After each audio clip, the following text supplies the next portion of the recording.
你们要赞美耶和华，要称谢耶和华，因他本为善，他的慈爱永远长存。各位弟兄姐妹平安。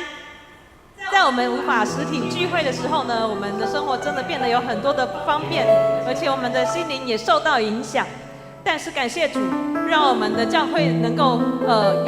这样的能力来因应，在我们的礼拜时间里面，我们仍然能够把时间分别为圣，而且能够在空中相会。这个时候，邀请大家，我们一同来做一个敬拜前的祷告。亲爱的主，生命的主，在慌乱、诸多新的生活模式要适应的时候，主啊，你也使用这个机会调整我们生命的节奏，面对疾病、生死，使我们必须检视我们与环境、与人群，还有与自己的关系。所以，亲爱的主，愿你在这个特别的时期，更深的使我们的灵魂来苏醒，来渴慕你，来期待听到你的声音。因为唯有如此，我们才能够不再害怕外在许多使我们不安的声音。因为你的话使我们能够像枝子一样连结在你里面，这样我们才明白，只有从你那里是我们得到生命的方式。谢谢主，你时常的供应，帮助我们更深的认识你。这样祷告是奉主耶稣基督的名求，阿们。这个时候邀请我们一起来唱圣灵愿你来充满我们的心。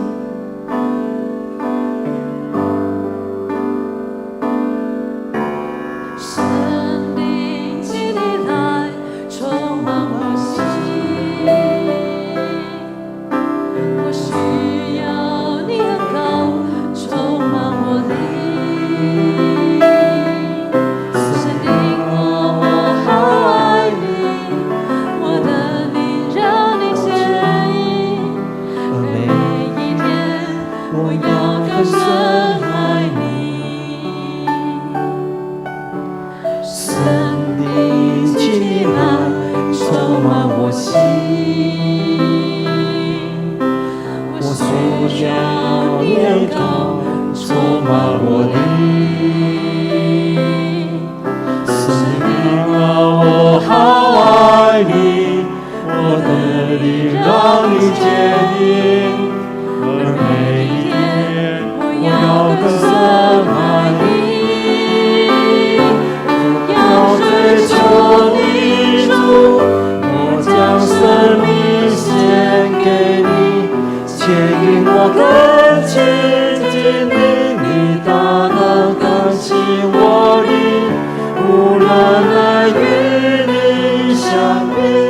主，我仰望你的容颜，我敬拜你，在灵里真理里。我们再次呼求圣灵。圣灵，请你来充满我心，我需要你恩膏充满我灵。圣灵啊，我好爱你，我的灵让你牵引，而每一天我要更深爱你。追求你主，我将生命献给你，牵引我更亲近你，你大能更新我灵，无人能与你相比。主，我仰望你的容颜，我敬拜你，在灵里真理里。我要追求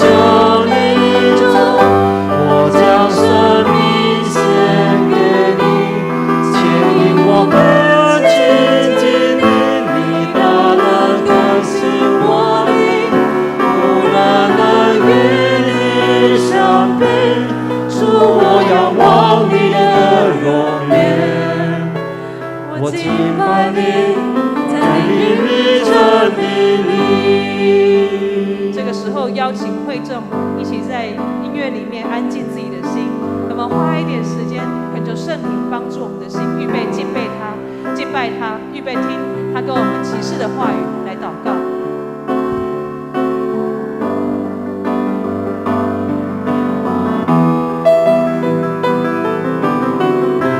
亲爱的主圣灵，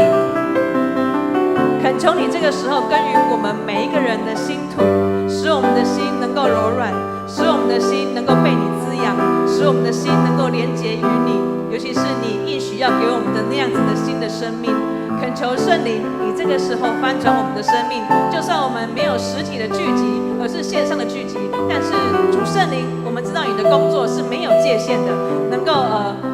不被人与人之间的距离或是各样的疾病灾害来限制你的工作。主圣灵，愿你帮助我们在这个你降临的日子，让我们更清楚地认识你的工作，更清楚地期盼你的作为在我们每一个人身上，帮助我们越敬拜你就越渴望你的工作。谢谢你，我们一起来唱我们要追求我们的主圣灵。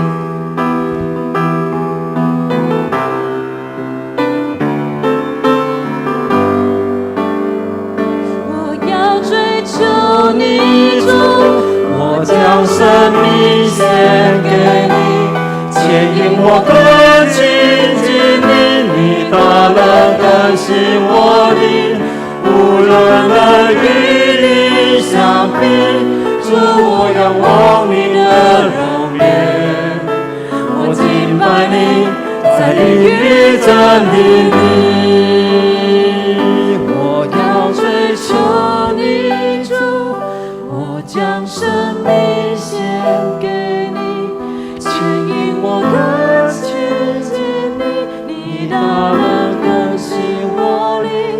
无人能与你相比。主，我仰望你的容颜，我敬拜你，在灵与真理里。我敬拜你，在灵与真理里。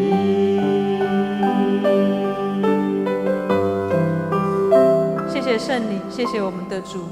常常借着你的话语来引导我们敬拜，告诉我们你是何等的配得我们的颂赞。愿主借着今天的经文约珥书再一次点燃我们的心，帮助我们从这样的经文能够明白你给我们极大的应许。这个时候邀请我们一起来唱在末后的日子。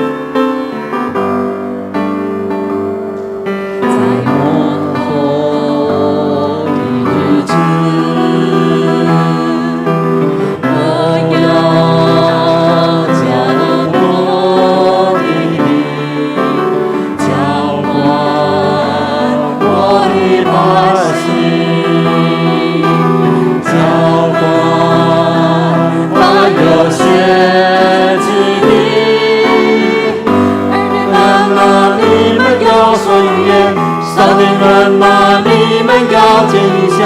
老年人啊，你们要做异梦。主的灵浇灌你们，儿女们啊，你们要说预言；少年人啊，你们要见异象；少年人啊，你要做异梦。主的灵浇灌你们，圣灵，圣灵。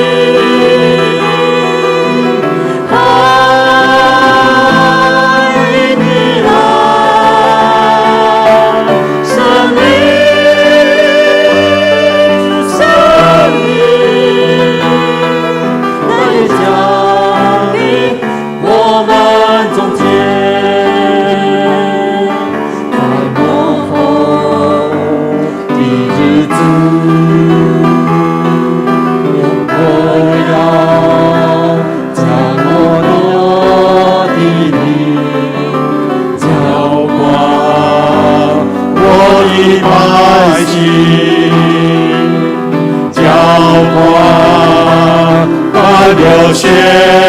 基地，少年人啊，你们要说预言；少年人啊，你们要见异象；老年人啊，你们要做异梦。主的灵浇灌你们，儿女们啊，你们要说预言；少年人啊，你们要见异象；老年人啊，你们要做一梦，主的灵浇灌你们生命，生命。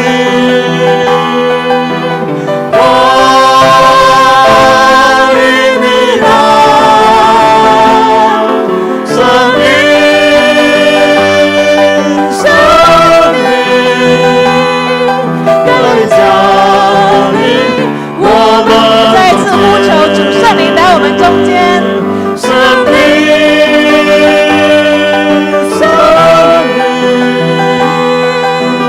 欢迎你来，生命，生命，欢迎降临我们中间。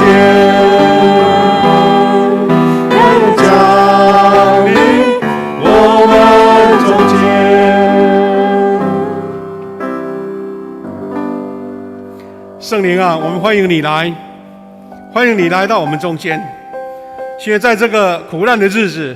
只有你的同在，我们才有真正的力量跟信心。现在父神，虽然受疫情限制，我们不能在你的圣殿大家齐聚，但是主啊，感谢你借由网络，我们每一个家庭都设立了祭坛，我们同心敬拜，同心赞美。愿你的名被高举，愿你的名得荣耀。主啊，虽然有时空的阻隔，但是你的同在没有任何的分别。愿我们每一个人在这个时候同心渴慕，同心敬拜，在你灵的光照下，每一个人都得着神的恩典、智慧与信心，特别是你的话语成为我们的力量。在这个末世的时候，我们何去何从？只有依靠主的带领，我们就能走上一条信心的道路、得救的道路、平安的道路。愿我们今天的网络礼拜一样荣耀神，每一个弟兄姐妹都得着圣灵亲自的保守跟扶持。我们要学主耶稣教导我们的祷告文，一起来祷告说：我们在天上的父，愿人都尊你的名为圣。愿你的国降临，愿你的旨意行在地上，如同行在天上。我们日用的饮食，今日赐给我们，免我们的债，如同我们免了人的债，不叫我们遇见试探，救我们脱离凶恶。因为国度、权柄、荣耀，全是你的，直到永远。阿们。大家都请坐。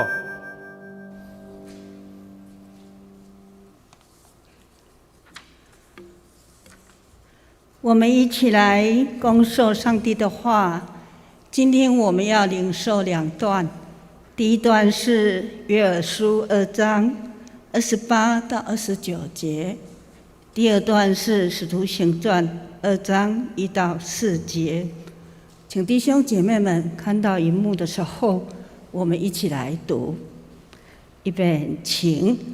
以后我要把我的灵倾注给每一个人，你们的儿女将宣告我的信息，你们的老年人做奇异的梦，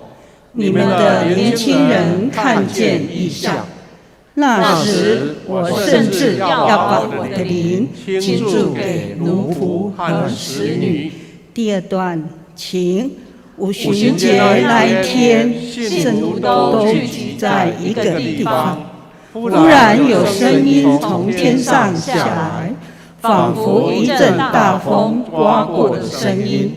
充满了他们坐着的整个屋子。他们又看见形状像火焰的舌头散开，停落在每一个人身上。他们都被圣灵充满，照着圣灵所赐的才能，开始说起别种语言来。接着我们要透过影像献诗，我们邀请蓝诗班向主称谢。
平安。这时候说平安真的非常非常重要。我们求神赐给台湾平安，特别是北部重灾区的新北市、台北市，大家能够在这个困难当中能够坚持挺过来。我们今天是第2次举行线上礼拜，今天也是圣灵降临节。我们去年在复活节的时候没有举行圣餐，因为那个时候疫情也蛮严峻的。今年延到圣灵降临节了，本来今天我们有圣餐还有洗礼，但是只好延后了。有的教会甚至已经举行过，大家在家里面自己预备葡萄汁还有饼干，然后牧师在这里来主持圣餐，隔空的圣餐。我们希望我们没有这个时间来举行，我们能够很快回到礼拜堂，大家一起集体的联合来领受圣餐。因为圣餐的意义就是大家合一嘛。但是在这个网络时代，我们真的很多可能性都没有办法排除。第二个，今天是圣灵降临节，其实今天的情况也很像第1次圣灵降临的时代，因为那个时候基督徒还不能公开聚会，基督徒他们都藏在一个地方，就像今天我们读的经文一样，他们是各处自己聚集的，有的在家中做礼拜，有的家中擘饼。那今天各位弟兄姐妹，大家自己在家里面，是不是我们能够回忆到初代教会他们的场景？每一个基督徒都在自己家里面敬拜神、擘饼，还一起祷告。也许我们从这边去体会。另外一个让我们觉得说，平常我们很习惯集体的聚会，人越多越好。但是当我们各自分散的时候，你的信心有没有受考验？你敬拜神的热忱有没有继续？这个礼拜的意义是人多热闹的时候吗？还是你单独相处的时候，你能够跟神连结？这都是我们新时代新的课题。愿我们这个网络礼拜，大家敬拜的热忱不减，而且更能体会神跟我们同在，他的话语带领我们走过这一段艰辛的路程。其实每一个家庭敬拜神，就是设立祭坛，也符合当初上帝设立教会其中的意义。愿神的恩典跟每一位同在。我们要一起领受神的话语。我们先来做祷告。慈悲的父神，感谢你，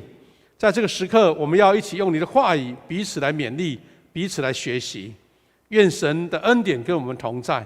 你的智慧能力跟我们同在。我们借由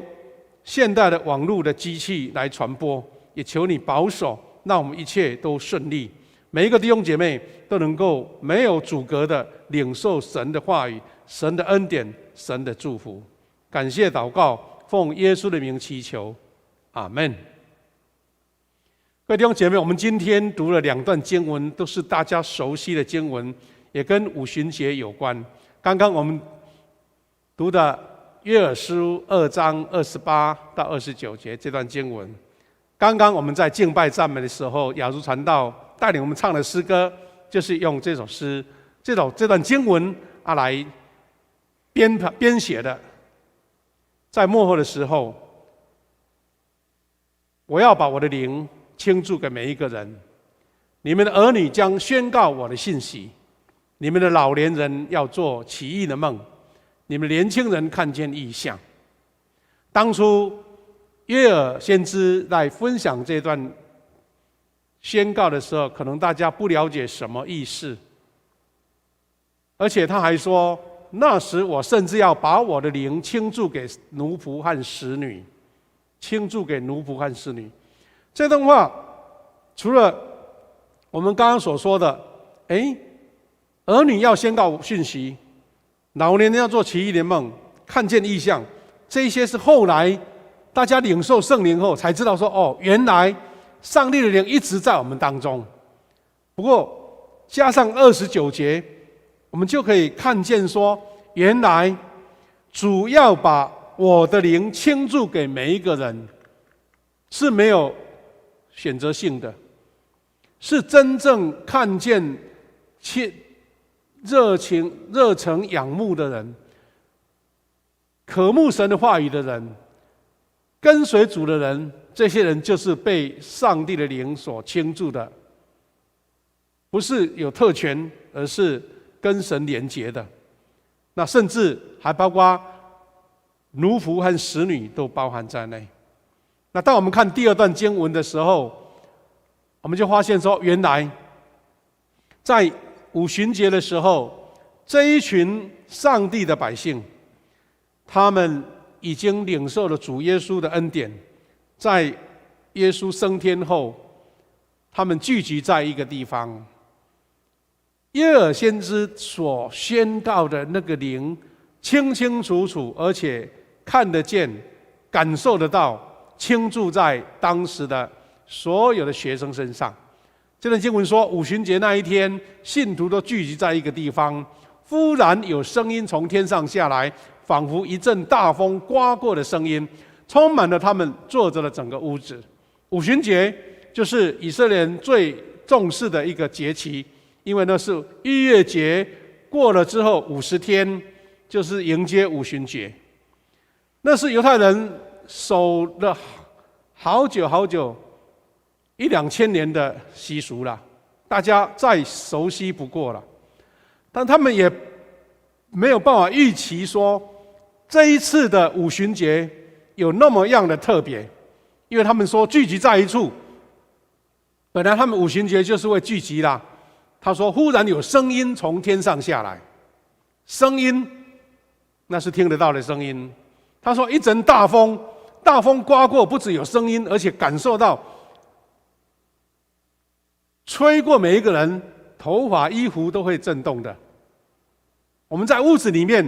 不可能同时有那么大的风，一定是有特殊的现象才产生。他说充满了他们坐着整个屋子，然后不只是听见，不只是感受得到，而且他们又看见形状像火焰的舌头，火焰的舌头降下来，散落在每一个人身上。换句话说，没有一个被排除掉的，每一个人都领受了。他说他们这个现象是什么呢？就是被圣灵充满，照着圣灵所赐的才能，他们充满不是一种外表的现象，而是他们真的能够说起别种语言来。当时在耶路撒冷各地有不同的人聚集，这些门徒、这些学生，他们被圣灵充满后，说起别种语言，就好像同时有好几种翻译机，突然间把圣灵要说的话，把圣经耶稣所要教导他们谈的讯息，借这个时候把各地来说不同方言的人都领受到同样一个信息。那是一个非常奇妙的时刻。各位弟兄姐妹，我们一起看到这段经文之后，我们是要学习说，耶尔先知做了预告，门徒在五旬节领受了圣灵。那这个圣灵是不是那个时代所发生一个奇异的事情，神迹的奇事，然后又像故事一样，就像历史一样就交代过去了，事情就了结了？其实没有，圣灵是在每一个时代都在做他的工作。所以刚刚我们读了这段经文，就在理解这件事情哈。那这段经文呢，我们看见长老教会在台湾已经150几年了。早期长老教会所领受的部分，对圣灵的理解比较不完整，或是不强调，所以呢，我们看见长老教会对圣灵的充满，或是灵恩运动，其实是比较陌生的，不是不了解，而是可能传统上、神学上、礼仪上比较没有接触到这一个点。换句话说，约珥先知，包括这些使徒他们所领受的部分，我们教会因为传统的关系，对他比较陌生。陌生就有一点，无论是有意的、无意的，就渐渐脱离掉了。教会传统上又很少与其他的教会互动。早期因为长老教会在台湾只有一个教派，没有其他的教会，所以也没有观摩的机会或是学习的机会。直到战后之后呢，很多从大陆来的教会，他们说国语，他们有不同的传承，但是因为语言的隔阂，其实彼此接触的也很少。也因为这样子，没有认识，彼此有隔阂，就产生一些不必要的误解。这些误解甚至有时候有人对圣灵充满，产生负面的感受。但是感谢主呢，其实在这20多年来，因为台湾的整个交流越来越密切了，现在所有的媒体有那么样的发达，所以大家的那种阻隔或是排斥就渐渐减轻了。我相信我们互相教会的弟兄姐妹对圣灵工作已经很清楚了。只是说牧师再把这些传承的理解再做一次复习，希望大家没有这样的困难，好像我多讲的一样哈。那其实我们教会的圣诗呢，从早期的台语圣诗就已经把圣灵的工作、圣灵的能力就放在我们的圣诗里面。那因为我们华语堂的比较少唱圣诗哈，我来分享一下圣诗歌词对圣灵的教导很清楚哈。第一个是在圣诗的396首台语的，台语它是说教会奋兴对阮做起，所受灵恩哪给天，这个是台语的。那我们华语的翻译呢，他讲的比较没有那么凸显。他说教会复兴从我做起，享受主恩更甜蜜。灵恩跟主恩其实同样意思啦，但是主恩感觉上好像比较包含性比较大，那灵恩好像就被限制在只有圣灵的工作这样子，其实都灵恩就是主恩呐。那还有一段就是圣诗的398首的第2节，台语说圣神关灵把咱感动，徛起达人心内。那这一段话华语的翻译就也是很清楚，他说圣灵的大能呢，奇妙感动，永驻我们心中。这是我们圣诗行之有年的圣诗一直在教导的，只不过说我们平常可能把它唱过去了，那就没有什么特别的感受。我们看到初代的信徒，他们被圣灵感动之后，他们说起别国的语言。不止如此呢，他们在五旬节彼得大布道之后，很多人信主，他们就开始因为圣灵的同在，大家就热心到外面传福音了。所以就展开了一个非常辉煌的初代教会传福音的这个历史。那我们说，长老教会没有教导吗？有啊，圣诗里面都有啊。那第二个部分呢，我们也可以分享说，长老教会在教会历史中圣灵动工的轨迹，就是说我们单独长老教会，我们怎么样领受圣灵？第一个部分很清楚的就是初代教会开创的时期。我们知道到南部的玛雅各医师，北部的马街，他们虽然没有说口口声声都讲到圣灵，其实没有圣灵的工作，他们怎么可能在这个当时视为蛮荒之地建立了医院，传播福音，很多人信主呢？那些被医治的，难道只是西方的医药吗？难道没有圣灵的工作吗？所以呢，当时的宣教师他们设立医院，推动教育，甚至很多宣教师的故事，他们是被迫害的，甚至被冒了危险，甚至曾经被关进监狱里面。但是他们仍然靠着圣灵的帮助，勇敢的传福音。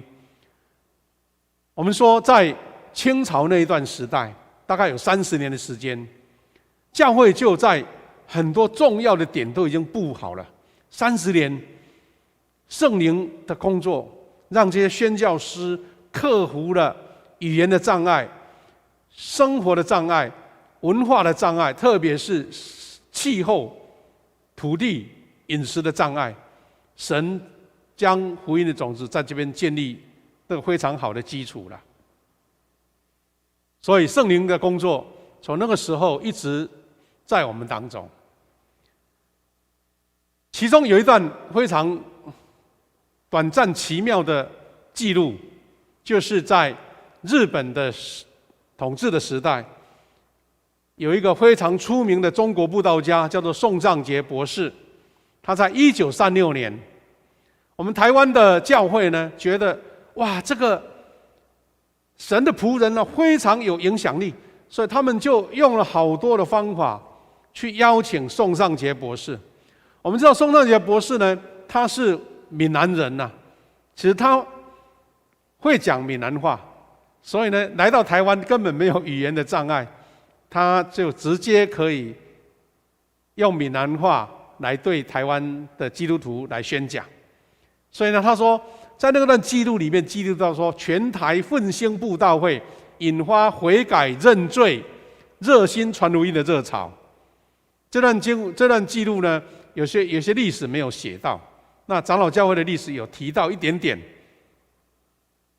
他说，圣灵在长老教会的工作，宋藏杰博士的布道会。我引用到一段早期的牧师，叫杨世养牧师，他写了一部用台语写的，就是用那个罗马字写的南台教会史，南台教会史。他一段话写到当初宋藏杰博士来台湾宣教的经过，因为他用台语翻译的了，所以牧师呢用国语来念这一段他在台湾宣教的过程。他说，南部大会呢邀请宋藏杰博士来台奋兴布道，北部也参加。为什么写北部呢？因为当时呢，南北两边的教会是各自独立的，一个属英格兰，一个属加拿大，他们自己的系统就对，还没有结合成一个总会。所以他说北部也参加，表示他们在邀请宋博士的时候呢，也同时邀请了北部教会加入。他说，宋博士在1936年的4月中旬从厦门来啊，在台北、台中和台南3个地方开奋兴大会。照历史的记录呢，台北就是在现在的大稻埕的地方。那台中呢，就是在柳园教会，台南呢是在台南神学院那个礼拜堂前面的一个大的喷水池的那个中庭啊，每一次大概1个礼拜，就是等于是培灵1个礼拜。你看当时呢，说有1000多人来呢，每个地方都有1000多人。你看当时既然要1个礼拜，表示大家不能马上回家。你看那个时候要怎么样招待这一群人，他们的交通、他们的饮食、他们的睡眠，哇，那个是大阵仗，应该是当时当地的教会自己处理掉了。那是一个非常热诚的时刻。他说，在1个礼拜的时间，好多人呢，他们流泪悔改认罪，有组织很多的布道队，而且全岛的教会一时大震动。换句话说，这个培灵会是一个非常奇妙的一个属灵的大会，很多人因为这样来悔改。可能有的基督徒已经久了那就习惯性的没有什么任何的感动，然后被宋藏杰博士所挑动。而且这个感动呢，不是他来这边3个礼拜就回家就没事了。他说，隔不多久，宋博士在厦门有举办查经会。我想这个查经会有一点类似短期的一个门徒训练会要借由查经来教导传福音，教导服事，教导怎么样敬虔敬拜神。他说那个时候台湾也有100人以上去护卫。各位弟兄姐妹，100个人不是现在飞机一飞就到，搭船就到了。那时候要搭轮船要很久的时间，也不方便。但是大家为了这个热诚，就不怕影响到那边去。他说，这时的奋兴，虽然有人一时是热度一时就散掉了，好像那个热情不够，就又回到原律。但是呢，对他们都有益处，而且呢，这些布道队借着宋博士鼓励的布道队，有很多人继续推动这个布道，所以表示说，圣灵在每一个时段都借由神的仆人来兴起一群基督徒，让这个圣灵的功没有被中断。这是当时拍的宋尚杰博士他的一个照片，哇，已经快100年了真的很不简单这个是在北部大稻埕那个地方所拍的这个北灵会的照片，在大稻埕教会那个广场那个礼拜堂还留那个牌楼还留着感谢主。我们在另外一个时段就是贝加运动时期，贝加运动就是在教会要设立100周年以前，大概在1954年要迎接1965年100周年的时候，全台湾推动的这个叫做贝加运动。换句话说，希望教会能贝加，信徒能贝加。那时候全台湾各地的教会也是热诚的来敬拜神。我记得那个时候我还很小还很小，但是我一直感受到，连我的故乡那么离岛的教会呢，大家都祷告会，礼拜3祷告会，晚上祷告会，那个时候没有电灯大家都一起到教会里面一起祷告，而且开口大声祷告。还记得那个时候，有时候有从台湾来的那个培灵会的讲员，他们没有办法抓住那个时间，所以什么时候到，什么时候就举办了。我记得那个时候呢，我们还要大家一起晚上的时候到礼拜堂，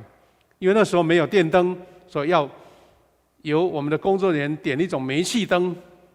就是用煤气点油灯，让它亮一下，然后让布道员来讲道那个培灵家来讲道。而且那个时候呢，疫病赶鬼非常的普遍，特别是海边，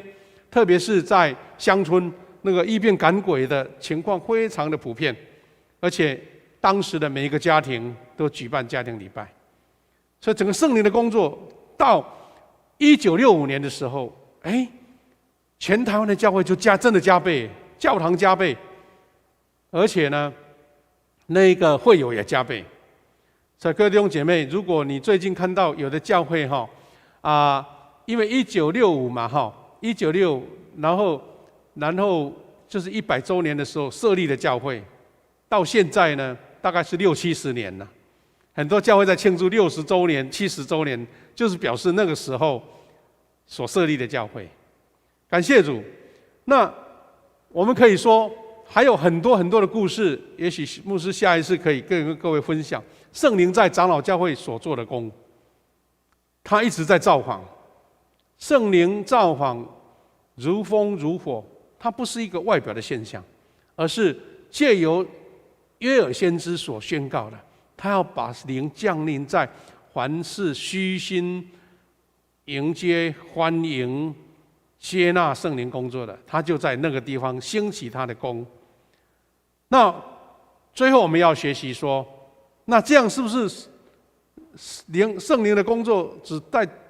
短暂的时间，或是某一个地方而已呢？其实没有，圣灵工作一直存在着，只是人他有他的偏心，或是他自己的选择，或是他自己的传统，把它限制住而已。所以教会历史中联合运动的传承，那不久前我读到前台南神学院的院长王崇尧牧师的写了一篇文章，他写什么样呢？他写到这一段话很有意思他说，在教会跳舞可以吗？换句话说，大家听到跳舞都想到那个狂欢的一面、欢乐的一面或者说比较负面的就对了啦。但其实他把一些历史的渊源写出来，还发现说，其实教会在每一个时代都有不同的传承，只是可能我们的认知有限制到了，我们的传统有限制到了，我们的礼仪有限制到了。但是圣灵工作是多样的、多元的，是活泼的。所以从古至今，信仰跟敬拜的形式，随着时代的氛围、社会制度、国家统治者的制约，那就有不同的传承了。那王牧师他有写几段旧约圣经里面所记载的，他说古希伯来人的传统，他们很享受他们的庆典跟舞蹈，饮酒设宴，这很有意思哈。我们常常在诗篇里面看到说在敌人的宴席，很多的一种生活情境，他都描述到宴席，表示说酒饮宴是很平常的事情。出埃及记也记载说，女先知米利暗，她手持铃鼓，所有的妇女呢都随着她跳舞。以色列的军队，他们战胜了非利士人，在亡国的时代，妇女们从以色列各地各城出来，欢欢喜喜打鼓集庆，歌唱跳舞来迎接当时的扫罗王。那今天表示说，大家在那种仪式当中热情热闹，非常的奔放，其实是有它的历史那个典故的。那初代教会为什么很多人会领受方言？其实也是一种看得见的一个传承，或者说领受得到的，就像初代教会的五旬节一样。所以初代的教父特土良，他就这样说：上帝偏爱的人才会说方言。意思就是说，如果说是上帝偏爱，那表示说你很热情在迎接圣灵，你热情来欢迎圣灵的那一些人，他们就会说方言。那后来是因为这样子的，教会一旦进入制度化，教会扩大以后，必须要管理，所以可能一些比较热情的动作、热情的反应就慢慢被限制住了。这篇文章有写到说，早期基督教小团体一旦成大的教会组织，那就慢慢被禁止热情的活动，包括最原始的体验神灵的附身充满神恩等等那些个别的领受。其实我们各位都很理解，因为这个社会只要进入一个制度化的时候呢，有些比较个别的表现就会被限制住。就像现在我们全台湾大家都要宅在家里面，如果有一些比较特殊的想要到外面去表现一些特别的动作大家都会用一种方法把它限制住，说你不行，现在规定要怎么样怎么样。那更何况说属于信仰方面的事情，因为有组织的教会就会被限制住。然后后来呢，基督教成为国教，罗马的国教以后，那种爱、团结跟集体狂热就慢慢冷却消失掉了。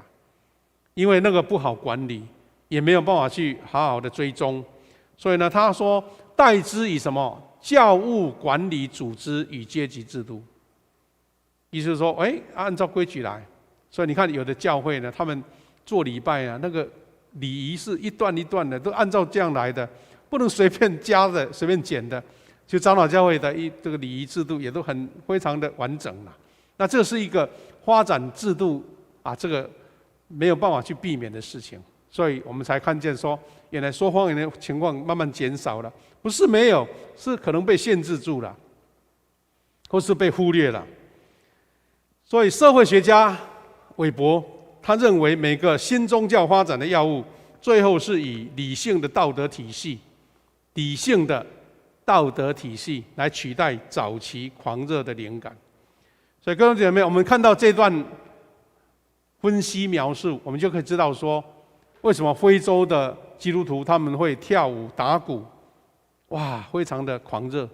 你会觉得说，那合不合敬拜呢？那旧约的圣经很多地方就是跳舞欢乐所以不是外在的形式，而是领受真正圣灵的同在没有。所以我们如果看到有人被圣灵感动，有一些比较外表，我们说外显的动作，我们不要觉得太奇怪，因为神有特别的恩典给他。那态度是怎么样呢？态度是一切都是你们的，不同的传承，有的是很礼仪化的礼拜，有的是热情举手敬拜的，都在神的恩典之下。那最后牧师要分享一段经文，他给我们这个启发哈，领受的态度就是这一切全是你们的，这一切全，这句话是保罗所说的。那这个渊源是怎么样？保罗听到哥林多的教会有一点纷争了，大家争来争去，到底在争什么呢？保罗把这一段话留下来，在哥林多前书1章10到13节说：弟兄姐妹们，我奉我们的主耶稣基督的名劝你们大家，说要一致，说话要一致，不可分裂。哇，那个保罗一讲就把这个主题讲出来了，说奉耶稣基督的名，不是我而已哦，奉耶稣基督的名来劝你们，大家说话要一致，不要七嘴八舌的，大家争来争去，也不可分裂。分裂的意思等于是说，我在教会里面产生一个彼此对立的情况，而且他鼓励说要团结，有一致的想法，有共同的目标。看来只有短短几句话，但是可以显示说，他们当时大概里面吵得很厉害，因为保罗听到了还写信，就不是简单的事情。原来他有写到说，11节，我的弟兄姐妹们，有格莱家的人坦白告诉过我，说你们中间有纷争。那这一次的纷争听起来又有很有意思了他说，你们众说纷纷，有的说我是属保罗的人，有的说我是亚波罗的人，有的说我是属彼得的，有的说我是属基督的。保罗特别提起，表示说至少有4个部分，4种不同的倾向的人，他们说我属这个属那个，那你就属什么呢？又不是分党分派分什么利益，而是大家觉得谁的讲法比较对，谁的说法对，那想要归属他一定是有人在那边传播嘛。好，那保罗就跟他们讲了一段非常坦白的话，就是说基督竟被分割了，难道替你们死在十字架上的是保罗吗？你们是奉保罗的名受洗吗？保罗在责备也好，提醒他们也好，他用自己当例子啦。你们4种人，其中一组人说属我保罗，难道保罗替你们钉十字架吗？你们是用保罗的名义来受洗的吗？答案很清楚，那种纷争是没有意义的。你们要平心静气下来，归属基督，怎么样把这些人的教导、这些人的带领都走向耶稣基督，那才重要。不然的话，保罗、亚波罗、彼得到最后都没有归属了，耶稣基督被人家排斥掉了。感谢主。那我们看到说，保罗呢，在第3章的时候呢，就给他们讲了一段劝勉的话。意思说前面的一些纷争，他讲了很多的解释之后呢，他在3章21节到23节说，所以无论谁都不应该夸耀人所能做到的事，其实这一切都是你们的。他是用那个事件来告诉说，无论是亚波罗啦，无论是这些人呢，他们都是有很好的教导跟传承，但是不要被这样子分裂掉。保罗的也好，亚波罗的也好，或是彼得的也好，他们所教的都是你们要领受的，都是你们所意思说，这些那么丰富，你们要接纳，不要被它分开。所以呢，他说保罗、亚波罗、彼得，这个世界生或死，现在或将来，这一切全是你们的。这样很清楚啦，你们争属谁都不重要，他们所有这个丰富的传承，你们都要领受。他说，你们却是基督的，而基督是上帝的。把各样美好丰富，如果我们从今天的主题来讲，各地不同的属灵的传承，黑人也好，亚洲人也好，或是在大洋洲那些土著也好，他们敬拜神的方式都很丰富。这也是我们长老教会的圣诗新版的圣诗，2009年在出版的圣诗，把各地各民族的诗歌都集合在一起，它有这个用意啦。其实唱起来好像不是很好唱，或是听起来不习惯，但是你要说这个是全世界所有基督徒的传承，都是我们的，我们都属基督的啊。基督是属谁呢？基督是上帝的。感谢主。因为网络礼拜我们不用太长的时间，上个礼拜、这个礼拜，那下个礼拜要再去分享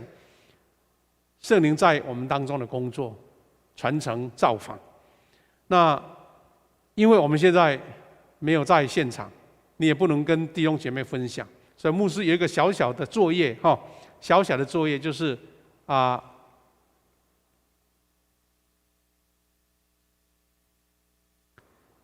我们做礼拜后，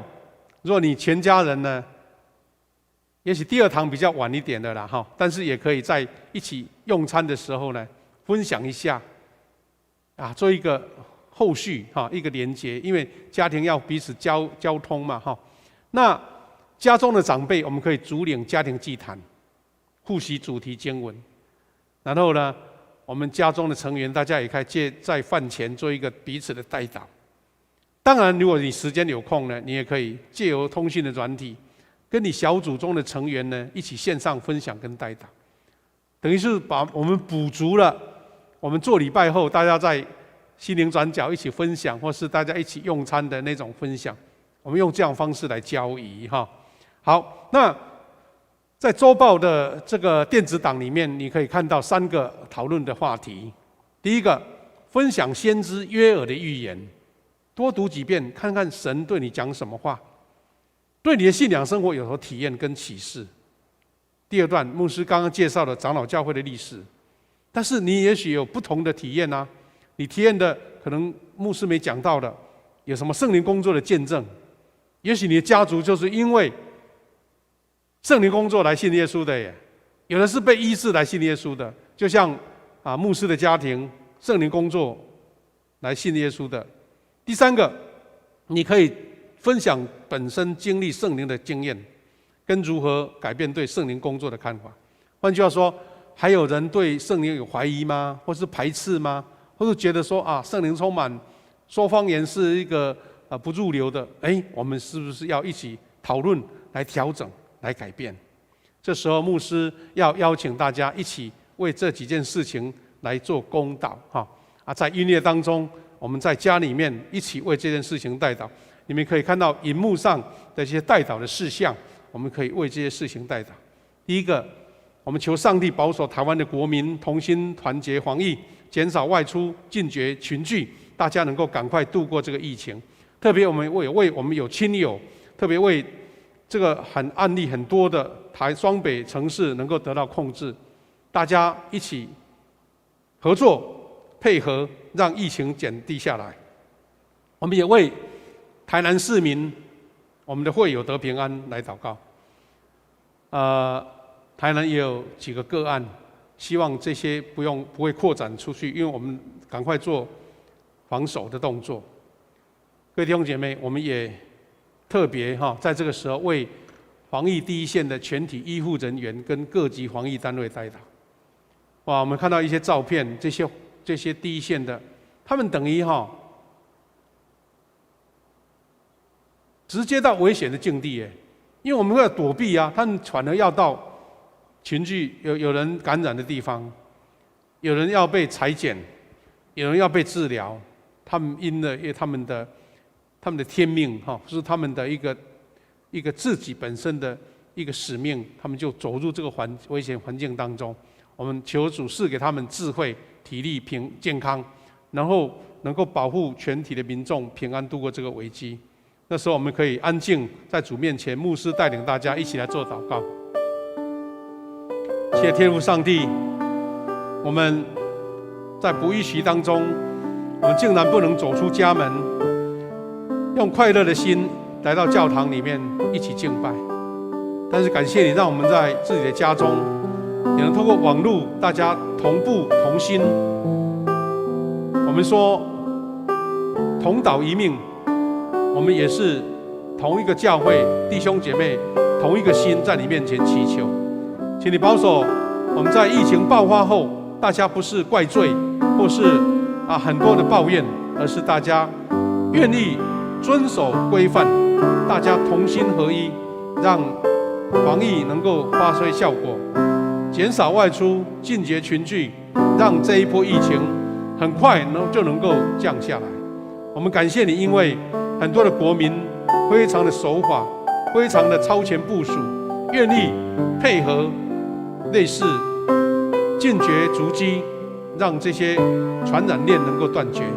我们要感谢主，也对我们台湾的百姓有信心，求你保守，特别是在台北、双北的城市，很多案例已经爆发。主，求你保守，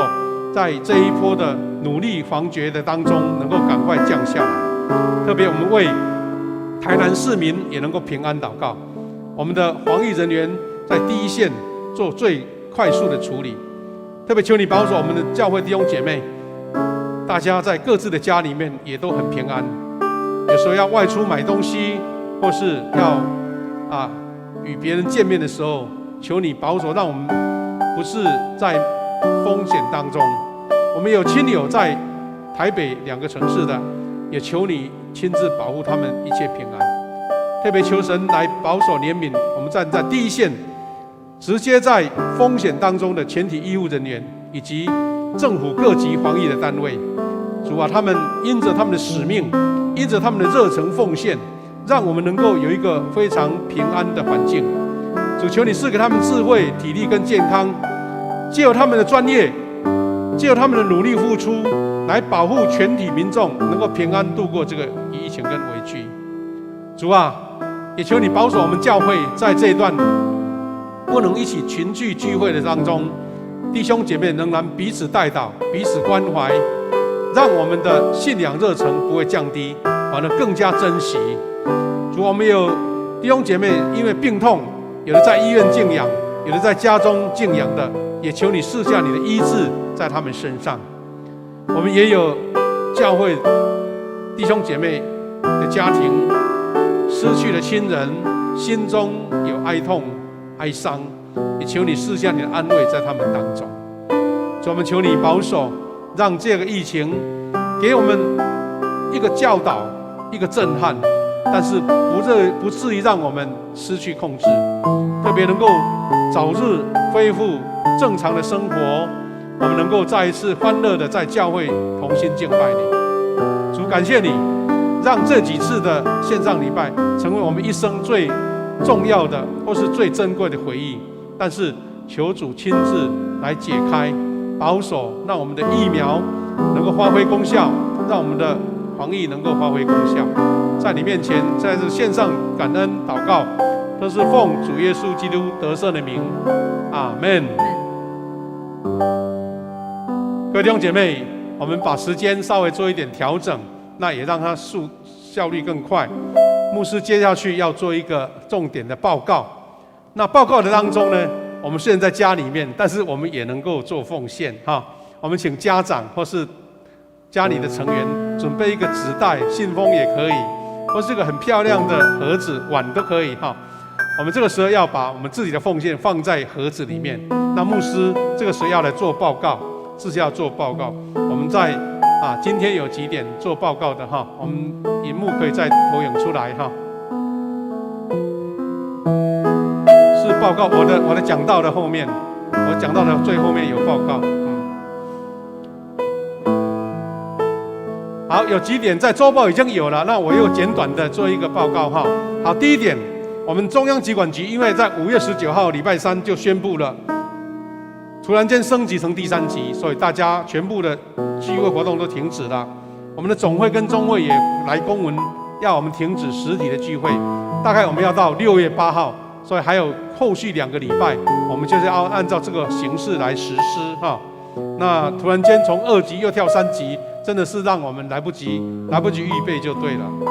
那所以我们在家里面要举行线上礼拜，还有下个礼拜、下下礼拜5月30、6月6号，请大家弟兄姐妹，如果可以帮忙，有的家庭还不会网络礼拜的，可以私下给他们协助一下哈，或是征询一下，说你们有收到网络礼拜吗？不然的话就事后来补看也可以啦哈。那我们都有网址寄到各群组里面，如果没有呢，你也可以借由搜寻，等一下牧师来做报告。那也欢迎各家庭呢，你今天在家里举行礼拜，你就把家庭的成员拍一张照片上传到我们的群组里面，让大家知道说，哦，原来你们一家在一起做礼拜哈。好，那我们的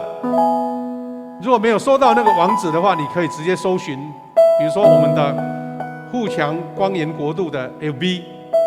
这些很多人都加入了。如果还没有加入，可以辅导他怎么加入哈，它会自动给你显示说要做网络礼拜了。第二个，我的教会 APP， 我们有加入的也都可以哈。第三个是 YouTube 里面，你搜寻说富强教会，其实这4个字一出来，大概很多跟这个有关的出来了这是你找到这个影音团队的频道就可以了哈。好，那刚刚牧师邀请大家一起在家里面做奉献，所以你参加网络礼拜的时候，仍然在家里面做主日奉献，用纸袋收好，然后在适当时间交到办公室。也许隔2个礼拜比较方便的话，你带过来，然后交给我们的同工哈。那如果是主日奉献，我们就是把它汇集起来一起结算就可以。如果是你是独立的多元管道的奉献，比如说约定奉献、11奉献、圣工奉献，你也可以用信用卡或是转账奉献来支持教会的工作，或是你觉得不方便，还是现金比较方便，所以你就可以拿来上班时间来教会，交给我们的同工来点收哈。那因为汇款跟转账呢都要记录，所以呢，请教会干事跟教会干事联络，确定奉献名额、项目跟姓名。尤其用 ATM 转账呢，它是一个代号，所以你再打电话过来说，我奉献那张代号，那张收据的代号是透码或无码，那这个知道了。那这张图卡呢，我们都寄到各网络群组啦。你可以根据这一张图卡所指导的、介绍的怎么方便按照你的方便来进行。那有一点很重要，因为我们都不能聚会了。不能在实体聚会，所以网络聚会，请全体富强家人呢，能够在疫情的期间，用小组为单位，透过通讯软体，我们叫做遍地足坛，就像亚伯拉罕到每一个地方都足坛。你的家就是一个祭坛，所以叫做家庭祭坛。我们彼此关心，互相代祷。最近牧师介绍了一个 RPG 的互相祷告模式，就是3个人一组，大家彼此祷告也很有用。很方便，因为2、3个人聚集就是圣经所应许的，你们2、3人是一起聚集，我就在你们中间。那 RPG 祷告就3个阶段，就很简单。第一个，感恩赞美，感谢神；第二个，为自己的需要祷告；第3个，为教会、为国家、为小组、为教会祷告。那3个阶段就可以用5分钟、10分钟就可以完成。我们一起来建立基督的身体。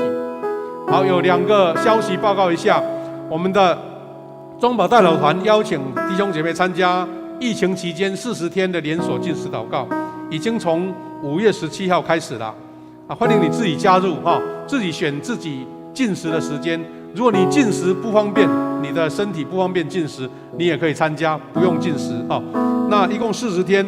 比照我们复活节前教会祷告的模式。那祷告事项，我们在周报里面有印在这一期的周报里面，那也可以透过群组看见这个祷告的内容那还有一点就是我们周末代祷的祷告室，因为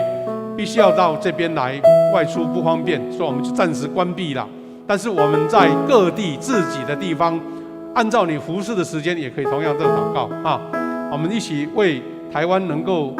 平安度过疫情的难关来祷告，也求神赐福给每一位弟兄姐妹，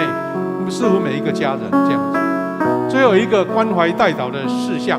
就是我们本会的晋级弟兄黄子玲姐妹夫妇的出生才1个多月的小女孩金恩女小朋友。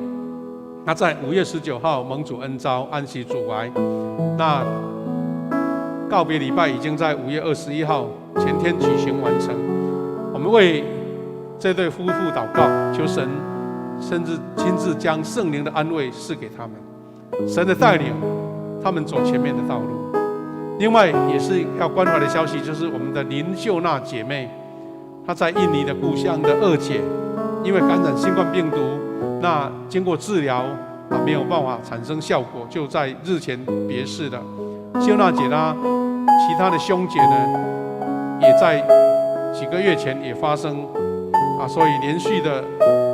这个苦难的事件，她的家中，她又不能赶回去印尼，求主来安慰他们。那求主将这样的力量赐给她，也为全世界的疫情能够得到慢慢的降下来做祷告。那等一下，我们请谢牧师带领大家做一个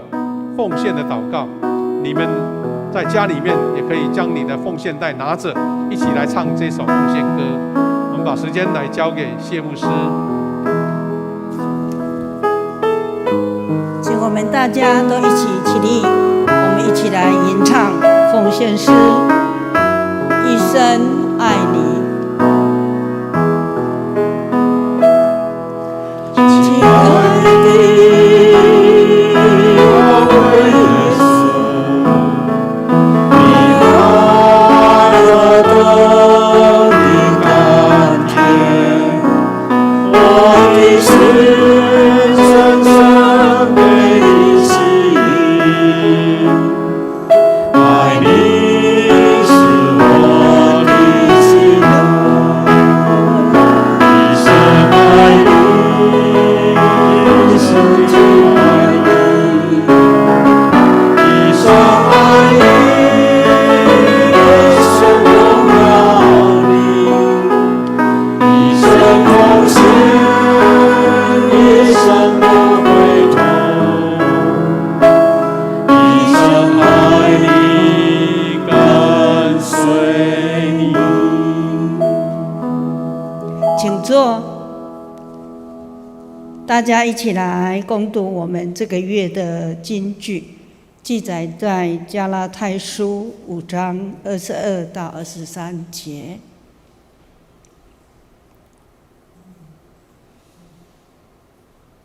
看周报。如果我们的荧幕没有显现，那我来读，在加拉太书5章22到23节。圣灵所结的果子，就是仁爱、喜乐、和平、忍耐、恩慈、良善、信实、温柔、节制。这样的事没有律法禁止。阿们。加拉太书55章22到23 23节。这时候我们再起立，我们一起来唱颂荣，我的神，我的王啊。唱完，请夏牧师祝祷。我的神，我的王啊，我要尊重你的名，我要永远称颂你，我要天天称颂你。牧师要奉主的名来祝福每一位，我们在不同的地方，在家中，我们一起来领受从天上上帝的祝福。愿主耶稣基督的恩典、上帝的慈爱、圣灵的保护相通，保守我们台湾能够度过危险的疫情。每位弟兄姐妹领受神的保护，得平安。愿神的恩典在每一个弟兄姐妹身上，从今时直到永远。阿们。阿们。阿们。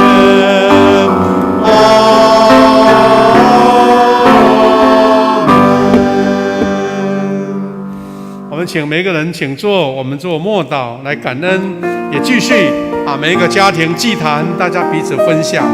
彼此祝福跟代祷，感谢主。